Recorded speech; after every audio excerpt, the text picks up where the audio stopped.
Well, here in Oregon, we have definitely had some beautiful fall days, at least in the Willamette Valley, but we're definitely starting to see the cooler weather and the rains are starting to come in, which I just love because it just makes me want to be cozy inside. And my favorite time to cook is actually when it's raining outside because there's not really much to do. So what better way to spend your time when it's pouring down rain or sprinkling or cool than to be cooking good food and baking recipes. It's my absolute favorite. So today's recipes are going to be an inspiration for cozy rainy days. Put on your slippers and your sweatpants. If you're having a rainy day where you're at, this is going to be a fun video to watch. And if we haven't met before, my name is Ange. Welcome, and this is the Menu Made Kitchen. Okay, so this first recipe I'm sharing with you has been in our family for years. The first time I had this Mexican lasagna, my Mama Kay is who I call her. She actually made this, I think, before I got married. It was such a unique way to enjoy Mexican lasagna. It's actually made with lasagna noodles, not tortillas, which is a traditional Mexican lasagna ingredient. These are so good, simple to make, super cozy. I think you're gonna love them. Okay, I just wanted to do a quick scan of the ingredients. I don't normally do this, but I wanted to show you that I did use my microwave pasta maker to make my lasagna noodles. I'm telling you guys, I love that thing so much. It works so great. And then of course we've got our ground beef, really simple ingredients. That's what I love about this recipe. So since our lasagna noodles are cooked, I'm gonna go ahead and add my ground beef to my skillet here. And this is 1 pound and I'm using lean ground beef. I love this recipe too because really you cook the ground beef and then you just dump in all the rest of the ingredients minus the cheese. It's just so fast and definitely a unique kind of Mexican lasagna. It's super delicious with the noodles, I'm telling you. So I'm gonna get this browned up and then we'll move on to the rest of the ingredients. Okay, ground beef is finished cooking, and as you can see, there's like little to no grease in there, so I don't even have to drain anything. But you'll want to make sure to drain any excess grease if you have it in your pan. Okay, so we're going to be adding in 1 large garlic clove that I've minced. So, you know, about 1.5 teaspoons or so, or however much garlic you want. I also have 1/2 cup of green onion. I'm going to add in 1 of the 4-ounce cans of sliced black olives. I'm going to give this a little stir just to kind of saute the garlic and onion a little bit. I probably should have done that first. That's okay. I also have 1 29-ounce can of tomato sauce. We're going to add in 1/3 cup of taco sauce. And then I have 1 can of refried beans. And that is it for the ingredients for the actual like lasagna part of it. So we'll just kind of mix everything together here. I'm gonna simmer this for probably 5 minutes or so before we start assembling the lasagna. I realized that I forgot to put in a whole other can of refried beans. So I was looking at my sauce and I'm thinking, why does this look so thin? Well, because it calls for 2 cans of refried beans, not just 1. So I added that other can. So I have a greased 9x13 baking dish and I'm going to lay down 3 of my lasagna noodles. And I've actually never tried this with like the pre-cooked noodles, but I bet that would work too. And I'm going to add 1/2 of the bean and meat mixture. That looks about like 1/2 maybe. We'll spread this out. I'm so excited about this. I haven't had this in a long time. Definitely takes me back. And then I have 3 cups of cheese here. I'm going to use 1 cup down on this first layer. And this is Monterey Jack cheese. So the original recipe actually calls for, I think it's like a whole pound of, so basically like 4 cups of cheese, but I find that this is plenty. And then 3 more lasagna noodles. You definitely want to cook your lasagna noodles like al dente so that they don't tear easily. And then we'll add the rest of our bean and meat mixture. Super easy, right? I love recipes like this. You can just kind of throw them together pretty quickly. Okay, and we'll add about another cup of cheese down. And then lastly, we'll lay down our last 3 noodles. And then we're going to top the rest of it with, or we're going to top the noodles with the rest of the cheese.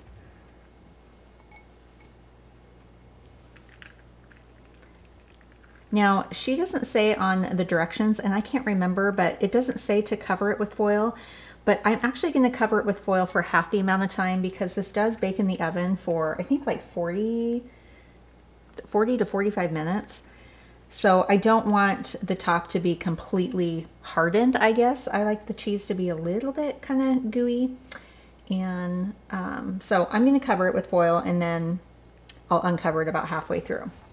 Okay, that looks good. So this is ready to go. I have my oven set at 350. I did spray my foil with nonstick cooking spray. I had another reader tell me to do that so the cheese won't stick to my foil. So I'm going to do that, and then we are going to bake this for about 40 minutes, but at the 20-minute mark, I'm going to pull the foil off.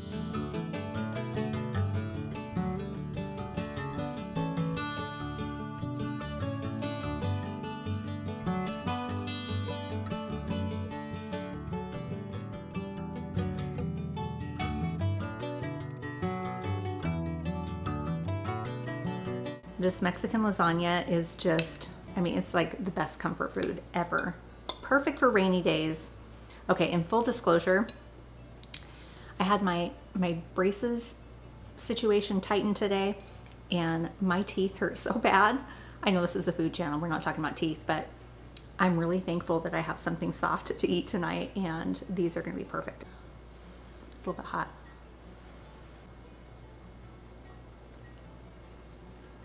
Oh my gosh, it's always the absolute best. So delicious and just like cheesy, but lots of flavor with the kind of that tomato-based sauce. And then the refried beans just give it some creaminess. If you have never had Mexican lasagna with lasagna noodles, you're gonna love it. It is so fun. I just think it's way better than having it with tortillas. Such great flavor, awesome texture. Perfect recipe for any day. Yeah. Well, if you're not new to this channel, you know that I don't usually do an intro for every single recipe, but I wanted to give my good friend Lynette credit and just a little shout out for her amazing white bean chicken chili that I had years ago at one of her boys' birthday parties. It is still one of my favorite white bean chicken chili recipes ever. What I love about it is it's not super thick and it's not creamy. There's no heavy cream or half and half. It's just like simple ingredients, but very cozy, perfect for rainy days. I know you're gonna love it. Okay, so for our white bean chicken chili, we have to start by adding some olive oil to our pot here. And then I'm gonna add in 1 cup of chopped up yellow onion. And I like to make sure that the onion is chopped up pretty small just because there aren't a lot of ingredients in this chili, and so I don't want the onion pieces to be huge. We'll let that cook down just for a couple minutes. Okay, our onions are looking good, and then we're gonna add in 2 cloves of minced garlic. I've also got some spices. We have 1 teaspoon of oregano and 1.5 teaspoons of cumin. I also have a 1/2 teaspoon of salt and a 1/2 teaspoon of black pepper. We're also gonna add in 1 can of green chilies. And then I like to kind of toast these ingredients just for like a minute. I'm gonna add in 2 chicken breasts, place it right on top of my chilies and onions. Then I'm gonna add in 5 cups of chicken stock. So the original recipe that Lynette sent me, you just add cooked chicken, but I didn't have cooked chicken. So we're gonna do it this way, and I think it'll just make it even that much more flavorful because the chicken will have cooked with the broth. All right, 1 more cup of chicken stock. You basically wanna cover the chicken breasts. And then we might have to add a little bit more liquid after this is cooked. So I'm gonna bring this to a boil. We're gonna pop the lid on, turn it down to simmer, and cook the chicken about 20 minutes, really until it's cooked. All right, it has been about 25 minutes, and I'm gonna take my chicken out. I'm gonna put it into my little dish here, and then we'll shred the chicken. You can also chop it up and kind of chunk it that way, but I think I'm gonna shred it. So to our broth mixture, I'm gonna add in 2 cans of white beans. I've rinsed and drained these. And I'm just gonna let these beans kind of hang out while I get my chicken shredded.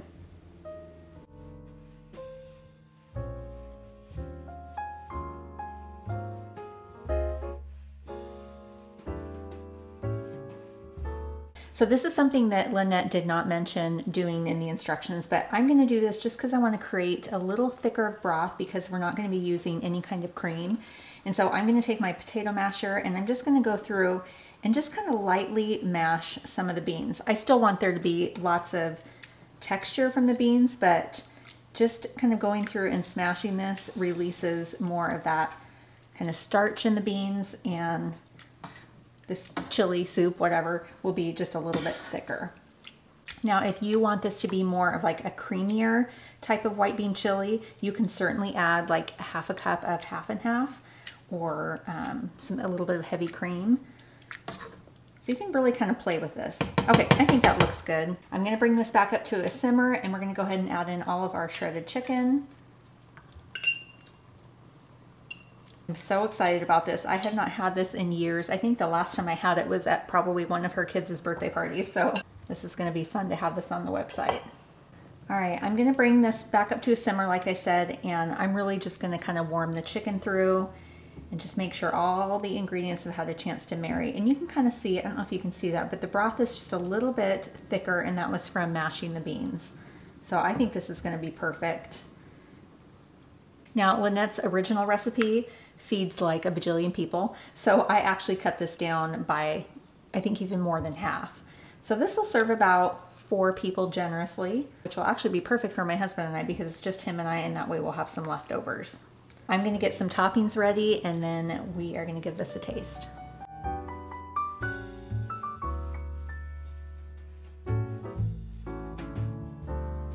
All right, I got my chicken chili. I added a little bit of Monterey Jack cheese because I love cheese with pretty much any kind of soup, just about. And then of course we have some of our avocado and cilantro, and it smells just like I remember. We'll see if it tastes like I remember too.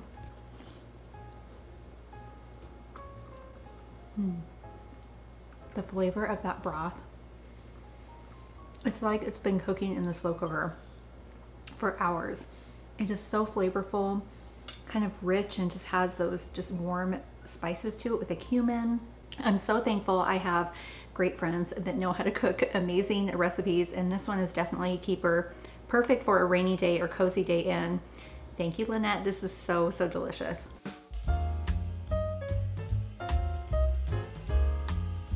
So for our chocolate chip cookie bars, I can't think of a better recipe to make on a rainy day, because I feel like I usually want to bake when it's kind of gloomy outside. So I have 1 stick of softened butter. I actually put this in the microwave, so it's a little bit melted, but that's okay. And then I really like the flavor of brown sugar in my chocolate chip cookies. So I'm doing 3/4 cup of packed brown sugar.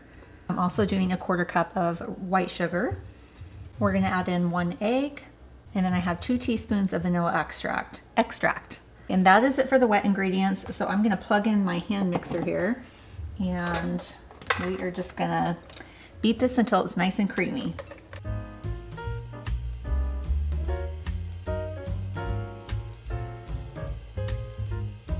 Now we're gonna be adding our dry ingredients. I am gonna add a little bit of milk to this, but I like to add it with the flour so it doesn't like splatter everywhere. We have 1 1/4 cups of all-purpose flour.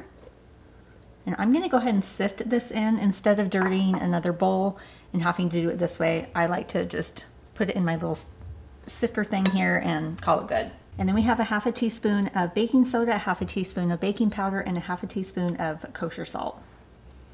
So we'll just kind of sift that in there. My mom actually has like an old sifter, you know, the kind that you like turn with a handle.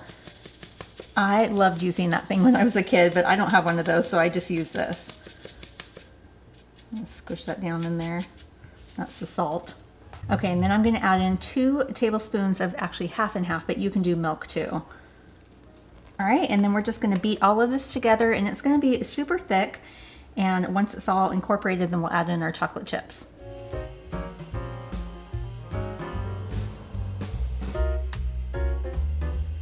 So I've got 1 cup of semi-sweet, and we're also going to be adding a few to the top of the pan once we put the cookie batter in our pan.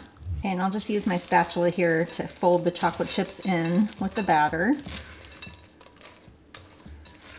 I love making like bars like this just because they're so much easier than having to wait for batches of cookies. You have it all in one pan, and it still has that delicious cookie flavor, and it's soft and chewy. Okay, I'm gonna grab my baking dish.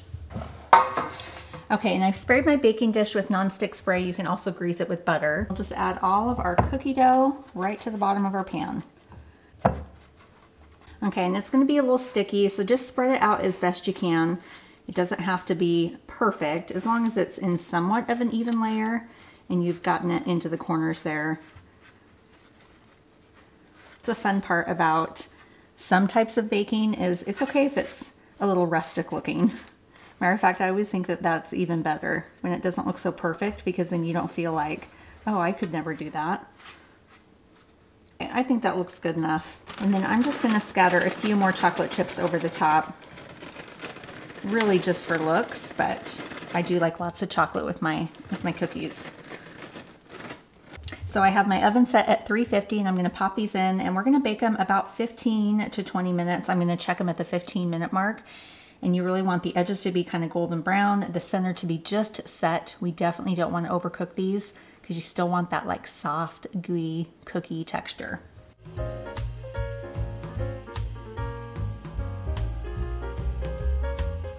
Okay, I got myself a glass of milk, because you gotta have milk with your cookies.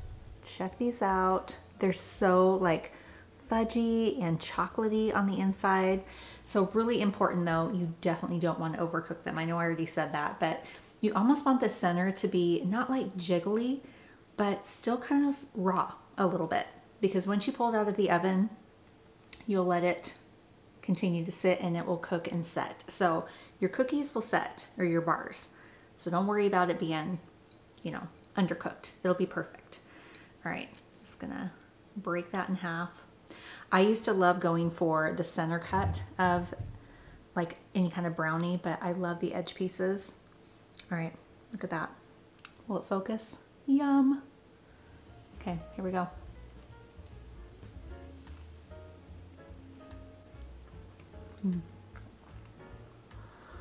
I also sprinkled a little bit of sea salt over the top of them, because I just love that. A little bit of salty with the sweet. These are so good. Chewy, fudgy, soft, buttery, perfect for a rainy day or when you're just staying in and you want to bake and be cozy. These are fantastic.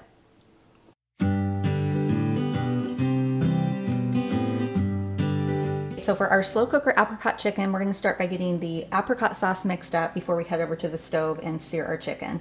So I have 1 cup of apricot preserves.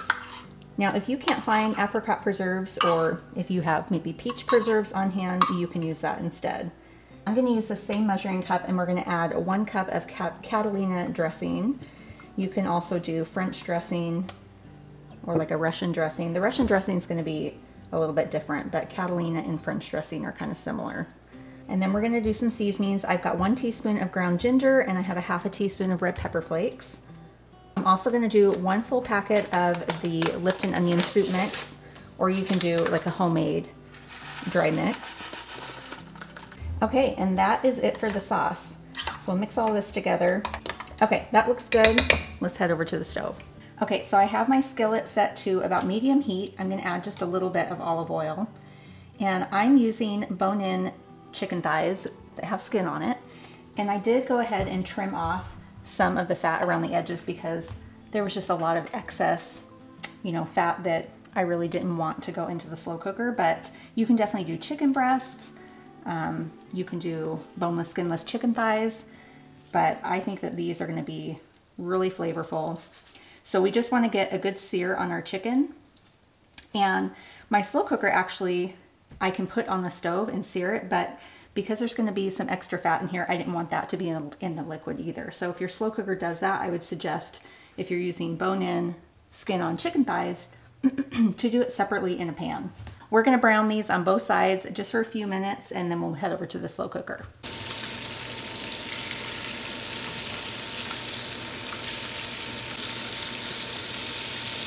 We're going to add all our pieces to the bottom of our slow cooker. I feel like whenever I cook chicken, like in the morning times, I feel it always smells like Thanksgiving to me. Like when I sear chicken on the stove, something about that scent that reminds me of like Thanksgiving cooking the morning of, you know. Okay, so we got that in there. And then so simple, we're gonna add our yummy apricot sauce over the top of the chicken. Okay, and that is it. I'm gonna pop the lid on, and my slow cooker has a medium setting, and I'm gonna let it go for about 5 to 6 hours, but you can do on low for 8 hours or even on high for 4 hours, kind of depending on what kind of chicken you use. And then I'll meet you back here this afternoon and we'll pull all this together. I'm so excited. It smells wonderful in here. So check this out. This has been on warm for about 30 minutes. And as you can see, the top is still nice and crusty, even caramelized a little bit, which is perfect. So I'm going to top these chicken thighs with a little bit of fresh chives just to add some color, and then I'm going to serve this over rice. So let's do that and then we get to taste it.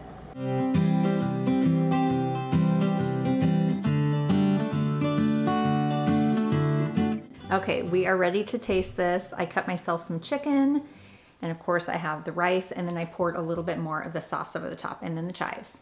All right, little rice, little chicken.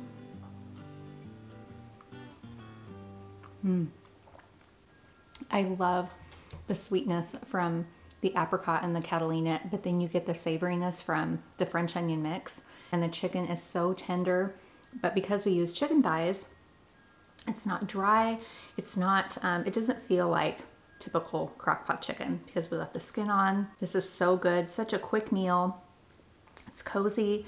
I think you're really gonna enjoy this. Okay, well, I hope today's video gave you some inspiration and just ideas. The next time you have a rainy day and you wanna make something yummy, you gotta come back to these ones.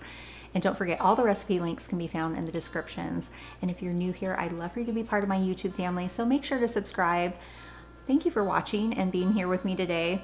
I hope you have a blessed week, and we will see you next time.